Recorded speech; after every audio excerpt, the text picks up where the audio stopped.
Ngiyalibingelela lonke ngegama likaNkulunkulu lapho sikhona lapho silalele sikhona uThixo asibusise kuntshumayelo yethu yanamhlanje esikhangele ukuthi sikhuthazane esikhangelela ukuthi sinikane ithemba ngoba esidlula phakathi kwakho kwesinye isikhathi kuyasisinda. Isifundo sethu namhlanje sizagxila kakhulu encwadini yemisebenzi uchapter 2. Ngizathanda ukubana ngibale amavesi amalutshwane. Chapter 2 verse 1 uthi kwathi selufikile usuku lwePentecost babebuthene ndawonye bonke, kwathi kungananzelele kwezwakala umdumo ovela ezulwini onjengokuvunguza komoya olamandla wagcwalisa indlu yonke ababehlezi kuyo. Verse 4 abesesithena basebegcwala umoya ongcwele baqala ukukhuluma ngezinye indimi njengalokhu umoya wabanika ukuphumisela. Asikhulekeni.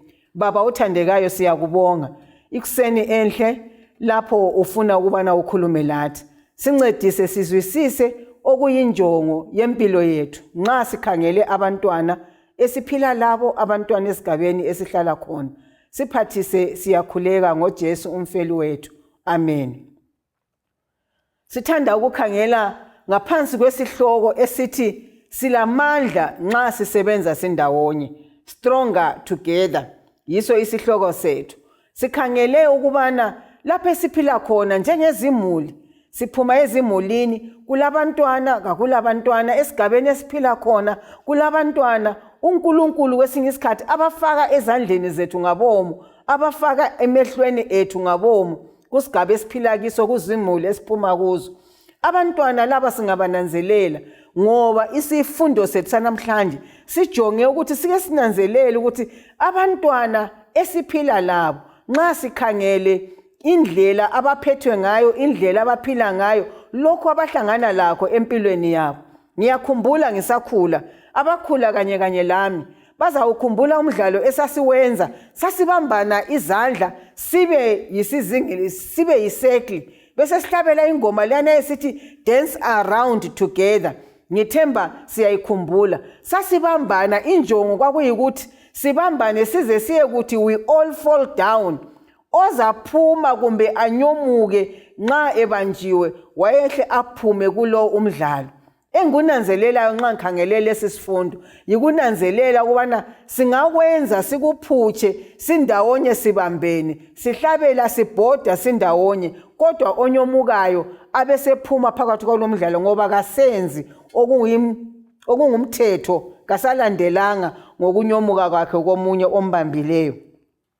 Ngikhangele abantwana emhlabeni ekuphileni kwethu, abanengi balaba bantwana ngibathola besengozini. Siyananzelela, siyasibale ngitsho lamaphephandaba asitshelayo kukhona abantwana ababhakane lensizi ezinengi.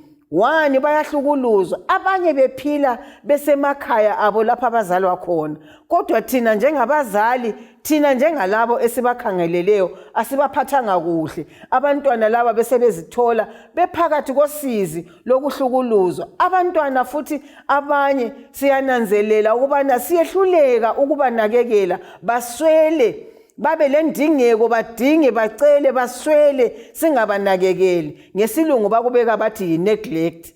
And then bese sikhangela futhi ukubana ngalezi insuku siyakubala ngitsho lasemaphepheni, abantwana abantshontshwayo ngenxa yokubana sesifuna inotho. Abantu sesitshontsha abantwana sibathengisa maybe khatshana kwamanye amazwe. Sike sayibala indaba emaphepheni, umntwana omncane eNkayi owantshontshwayo watholakala ekhala ebhode sekhuluma isindebele sakhe basaziyo, laba abalayo bengasezwa. Kwaba yinhlanhla ukubana laba abasebenza kumabhodi abananzelele babuza imbuzo. Umntwana lo wathola ukubana ahle athathelwe laba bantu abasebemtshontshile.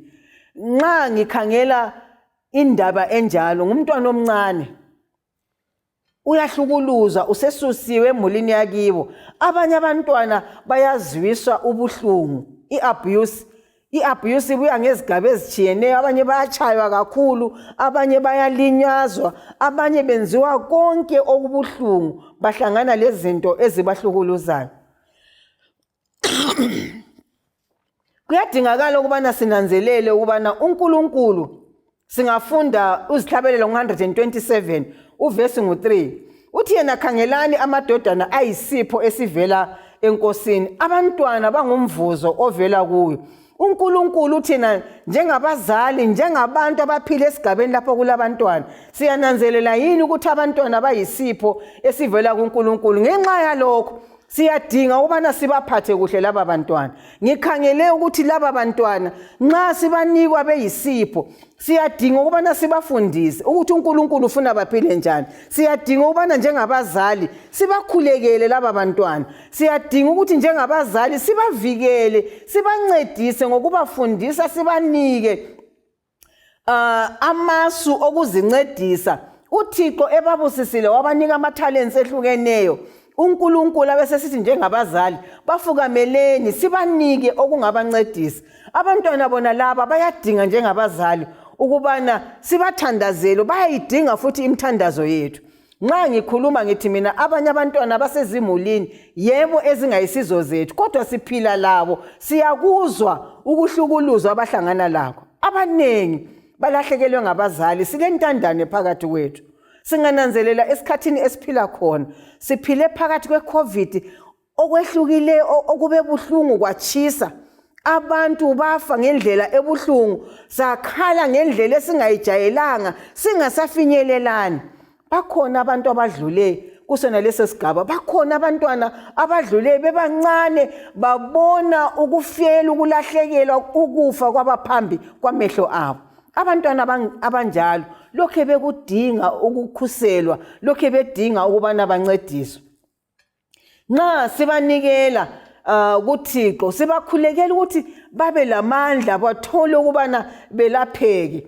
Abantwana abanjalo futhi nxa sebefundisiwe baba lezinto abangazenza ukubana bazithukulule phakathi kokuphathwa kubi. Kathi nxa sikhuluma ngokuthi isipho sokuthola amandla lokukhuthaza sindawonye siyasiphiwa insuku ngensuku.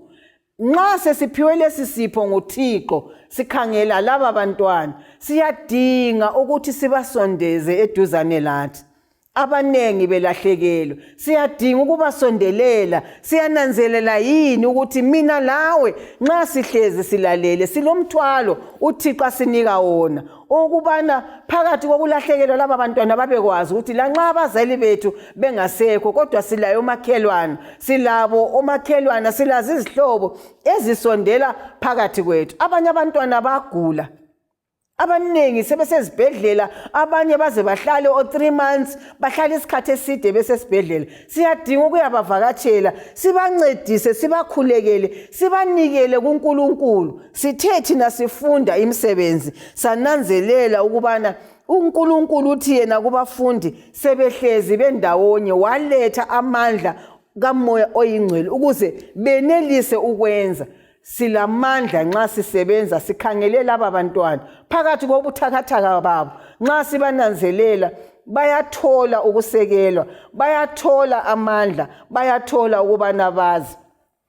Nxa singakhangela futhi izifundo esingaphuma lazo kubhuku lemisebenzi uchapter ngo2, kunengi esingakuthola. Nxa sikhangele ukuthi sinanzelela indlela esingaphathisana ngayo laba bantwana, nxa sikhangele futhi indlela esingancedisana ngayo, ikakhulu yebo sonke, kodwa abantwana ngidinga ukubana sibakhangele, sibasondeze kakhulu. Okokuqala, abantwana laba sengikhulumele inhlupho abahlangana lazo. They are being abused, bayahlukuluzwa. Abantwana laba bayakhohlakala, kabatholi okubafaneleyo.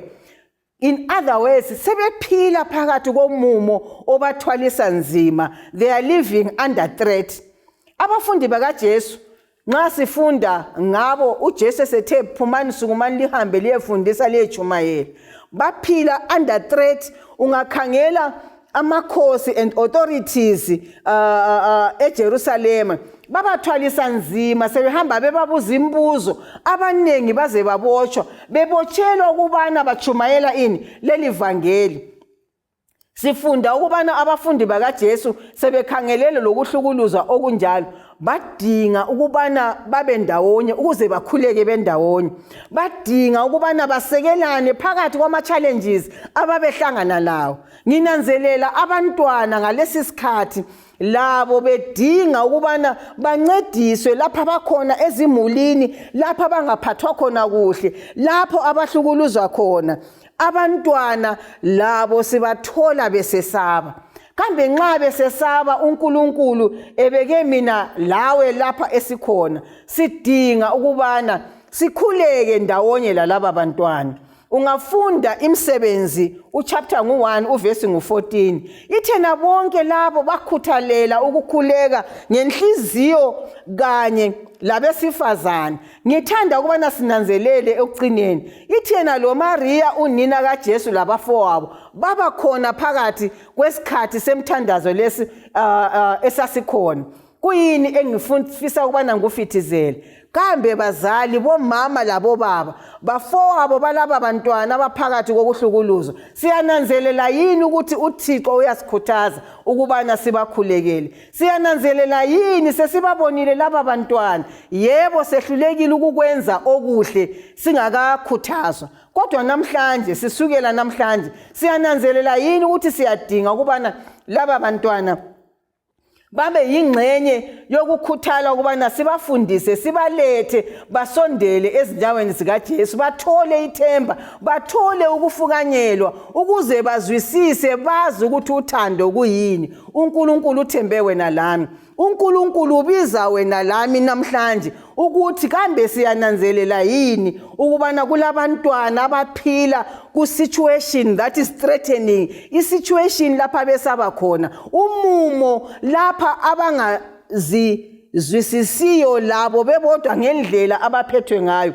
uThixo ukuthembile, uThixo unithembile. Kambe angaza ke usukume yini wenze okungcono? Singafunda futhi ngabafundi ngesikhathi sePentecost. Kuthiwa khona kwathiwa kabalinde, kabahlale babone lokho uNkulunkulu ayezabenzela khona. uJesu esebatshelile, ungafunda imisebenzi ngochapter 1 uverse ngu4, uthena kwathi ehlezi labo wabalaya ngokuthi lingasuki eJerusalema, kodwa lilinde isithembiso sikaBaba elasizwa ngami. Sasiyisiphi? Yikubana uNkulunkulu uzabanika amandla okuwenza bawufeze wona lo msebenzi ababizele wona. Ngithini kimi lawe? Singalalela intando kaNkulunkulu, silinde, uThixo uza kusinika okumele sikwenze. uThixo uza kusithungamela kulokho akhangelele kumbe asithembe ukubana sikwenze. uExodus ngo14 uverse ngu14 ithi yena inkosi izalilwela, ngakho thulani lina. Akumelanga nxa siwenza wona lo msebenzi silwe, hatshi. Akumelanga nxa siwenza wona lo msebenzi sesabe. uThixo uthi uza kuba lathi. uNkulunkulu uthi thina sithule silinde. uNkulunkulu uthi kasilalele kuphela intando yakhe. Kuyini okumele sikwenze futhi? Kasikhumbule ukuthi kasizenzeli, kodwa osithumileyo uyathembisa ukuthi uza kuba lathi kuze kube sekupheleni. Uthi yena kuMsebenzi 1 uverse ngu5, ngoba uJohane wabhaphathizwa ngamanzi, kodwa lina liza kubhaphathizwa ngomoya ongcwele kungakadluli insuku eziningi. uJesu wabathanda abantwana, wathembisa ukubana uza kubalinda. Lakhathesi phakathi kokuhlukuluzeka, phakathi kokuthwaliswa nzima, uJesu uyathembisa ukuthi uzabalinda laba bantwana. Yisithembiso esimangalisayo, futhi uJesu azasigcwalisa. Nxa sikhumbula zonke lezi zithembiso uNkulunkulu asinika zona, lawe ukhumbula ezakho izithembiso uNkulunkulu othi nxa ubala ilizwi lakhe uzwa ududuzeka. uNkulunkulu uthi uza kusibusisa. uNkulunkulu uthi uza kugcwalisa zonke indingeko zethu. Ungafunda uPhilippians 4 verse ngu19. uThixo ofananayo uthi la namhlanje nxa ngikuthuma ngisithi phuma uhambe unakekele laba bantwana obabonayo, abanye abakhona lapho sebenza khona, abakhona lapho hlala khona, abanye ngitsho lamakhaya omakhelwane bakho obakhangeleyo. Kuyini okunye uThixo akukhangelele ukubana sikwenze nxa sikhulekela laba bantwana, nxa sifuna ukuma sibe labo ndawonye? uThixo ukhangelele ukubana simbonge, simdumise sindawonye. Singabanxusa laba bantwana babe yingxenye yenhlelo esizenzayo ngokuthunganyelwa yilizwi likaNkulunkulu. Singananzelela ukubana abafundi nxa ubuyela kumsebenzi ngochapter 2 ungafunda uverse ngo45. Kuthiwa ngenxa yokubana basebendawonye sebesenza zonke izinto bendawonye, kuthiwa bathengisa izinto zabo lempahla zabo babelana bonke njengokuswela kwabo. Ngakho phakathi kwabo owaswelayo. Nampa laba bantwana engikhuluma ngabo abaphakathi kwenhlupho eziningi, abaphakathi kobuhlungu obukhulu. uNkulunkulu thena ukuthembile, uNkulunkulu uthi uyakuncenga. Abafundi bakaKristu ngoba basebenanzelele ubizo njengawe lami namhlanje. Silakho maybe sikaze sikunanzelele ukuthi kungasebenza kwabanye abantu. uThixo uyadinga ukuthi yabelana labantu abanjalo. Banike, bayaswela, bayakudinga. uNkulunkulu uthi kubekile ngisho lasemsebenzini akubusise ngawo. Ukwenzela ukuthi khonokho okuzuzayo okulutshwana nika abanye abangelakho. Kuza kuba izibusiso ngoba uNkulunkulu ethe ngiza kubusisa ungathembeka kimi. Bese sithi nxa sesifunda futhi zona lezi izifundo, bakhona abaphakathi kwethu abadinga uncedo lwethu. Abanengi silalo uncedo esingaluletha. Abanye abantwana basezikolo balenswelo zokufunda. Abanye abantwana ngenxa yokufunda kwethu okwehlukeneyo singabancedisa ngisho lasezifundeni zabo ngalokho esingabenzela khona. Bese nginanzelela ukubana abafundi kabamanga khonapho ukuba ndawonye. Kuthiwa insuku ngensuku bakhuthalela nganhliziyo nye ukuhlangana ethempelini besephula isinkwa sabo emakhaya. Lokho uNkulunkulu ayebabusise ngakho singakusheya sidle lalabo abaphakathi kohlupho. Kuthiwa abafundi bakwenza konke lokho ngentokozo la ngenhliziyo emhlophe. Babefisa ngoba benanzelela bezwisisa injongo lothando uNkulunkulu abanike lona. Namhlanje asike sikhangeleni abantwana, asike sikhulekeleni abantwana, asike sincengeleni kuNkulunkulu abantwana abayisibusiso kodwa asebengena phakathi kwenhlupho ezibuhlungu ezingabalingananga bengabantwana. Nxa sifunda amaphephandaba esikubonayo ngitsho la kubo mabona kude, sibona abantwana who are devastated, abaphakathi kwenhlupho ezingabalingananga. Sike safunda abanye abantwana abalimeleyo, belimala abanengi belinyazwa futhi yithi njengabazali. uNkulunkulu uthi abantwana abanjalo asibancengeleni, asibakhaleleni kuye, asisukumeni senze olunye ulutho oluza kuntshintsha luguqule impilo yabo ukuze basondele kuNkulunkulu babemazi. Nxa ngiphetha yona le inkonzo ngicela ukubiza oyedwa, ngicela ukubiza abanengi ukubana yebo besingananzelelanga kodwa namhlanje siyananzelela ukuthi kukhona esingakwenza nxa singabambisana sisukume sisebenze sindawonye ngoba sinanzelela ukubana uThixo usibizile silothumo. uNkulunkulu uyasidinga ukubana siselele laba bantwana abayisibusiso asinike bona ukubana sibagcine. Yebo bengasiba bethu bonke kodwa ngenxa yokubana uthi bavumeleni njengaye beze kithi bathole ukukhudumala phakathi komumo abadlula phakathi kwawo obuhlungu. Asibakhumbuleni laba bantwana, senze labo bazizwe bethandwa, senze labo bazizwe benakekela ukuze inguquko emiselwe bonke abantwana ukuthi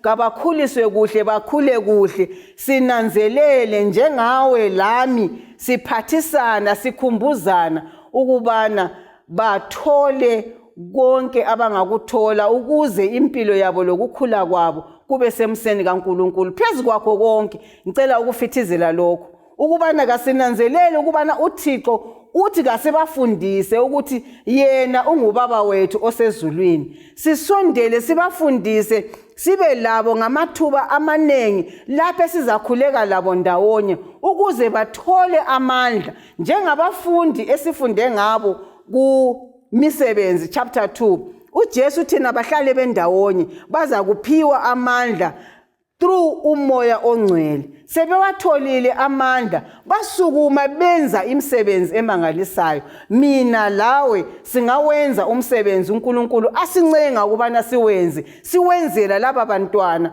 asinike bona beyisibusiso. Atheka sihlale phansi kwabo sinanzelele inhlupho abadlula phakathi kwazo.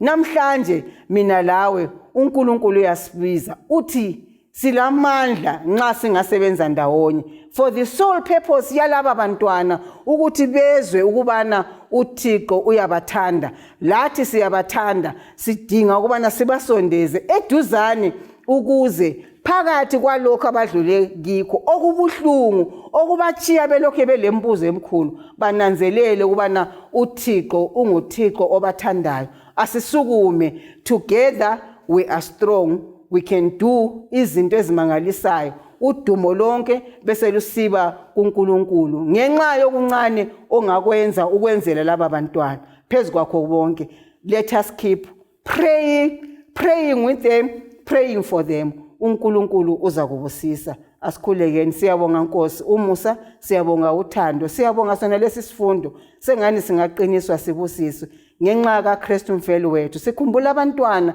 lapha abakhona kunhlungu abaphakathi kwazo, babusise ubathungamele. Siyabonga, sikhuleka ngaye owasivela esiphambanweni. Amen.